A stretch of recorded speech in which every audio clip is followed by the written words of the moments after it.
चीन पर चला भारत सरकार का हथौड़ा। एक और चीनी कंपनी शाओमी के खिलाफ कार्रवाई। सीमा उल्लंघन के आरोप में ईडी ने 5,551.27 करोड़ रुपए जब्त किए। चीन में जो मर्जी कीजिए, लेकिन भारत में जालसाजी की तो बर्दाश्त नहीं किया जाएगा। भारत सरकार एक के बाद एक चीनी कंपनी के खिलाफ कार्रवाई का डंडा चला रही है।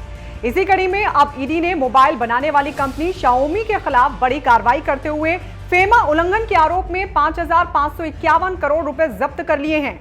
कंपनी पर आरोप है कि उसने गैरकानूनी तरीके से फंड्स विदेश भेजे और बैंकों को भी गलत जानकारी दी।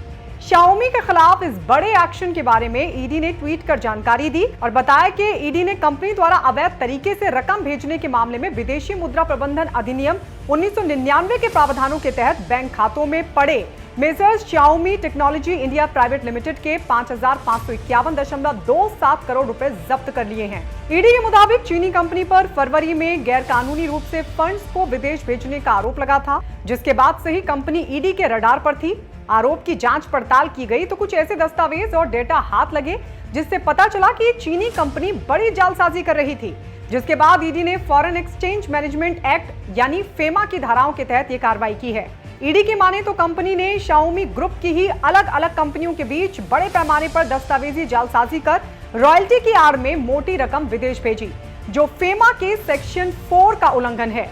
इतना ही नहीं, कंपनी ने विदेशों में ये रकम भेजते समय बैंकों को भी गलत जानकारी देकर गुमराह किया। इससे पहले प्रवर्तन निदेशालय ने इसी महीने की शुरुआत में शाओमी ग्रुप के global vice president Manu Kumar Jain से कंपनी के बेंगलुरु रीजनल ऑफिस में भी पूछताछ की थी। आइए अब आपको बताते हैं कि इन आरोपों पर शाओमी ने क्या सफाई दी। शाओमी ने ऐसे किसी भी आरोप से इनकार किया है और कहा है कि कंपनी ने सभी कानूनों का पालन किया है, कहीं कोई उल्लंघन नहीं किया। किसी गलतफहमी की वजह से ये कार्रवाई हुई है। चलिए दिखाते हैं आपको शाओमी का वो ट्वीट भी। हम भारत के प्रति कमिटेड ब्रांड हैं और हमारे सभी ऑपरेशंस में भारतीय नियम कानूनों का पूरी तरह से पालन किया जाता है। हमने सरकारी अधिकारियों के आदेश का बारीकी से अध्ययन किया। हमें विश्वास है कि हमारे सभी रॉयल्टी पेमेंट्स और बैंक को दिए स्टेटमेंट पूरी तरह सच्चे और कानूनी तौर पर सही हैं। शाओमी इंडिया ने ये रॉयल्टी पेमेंट्स हमारे प्रोडक्ट्स के भारतीय वर्जन में इस्तेमाल की गई इन लाइसेंस टेक्नोलॉजीज और आईपीस के लिए किए गए हैं। शाओमी इंडिया द्वारा इन रॉयल्टी पेमेंट्स का भुगतान किया जाना एक वैध कमर्शियल अरेंजमेंट है।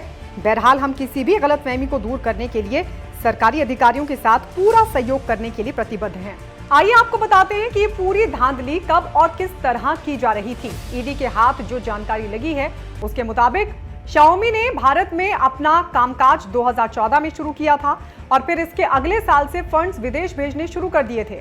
कंपनी ने रॉयल्टी देने की आड़ में 5,551.27 करोड़ रुपए के बराबर विदेशी मुद्रा विदेश में 3 कंपनियों को भेजी, जिसमें एक शाओमी ग्रुप की ही कंपनी है।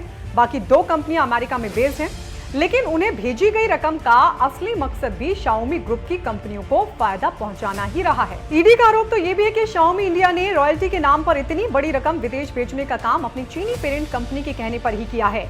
ईडी के मुताबिक शाओमी इंडिया भारत में मौजूद मैन्युफैक्चरर्स से पूरी तरह बने हुए मोबाइल सेट्स और दूसरे प्रोडक्ट खरीदती है, लेकिन जिन 3 विदेशी कंपनियों को इतनी भारी भरकम रकम का भुगतान किया गया है, उनसे कंपनी ने कोई सर्विस नहीं ली है।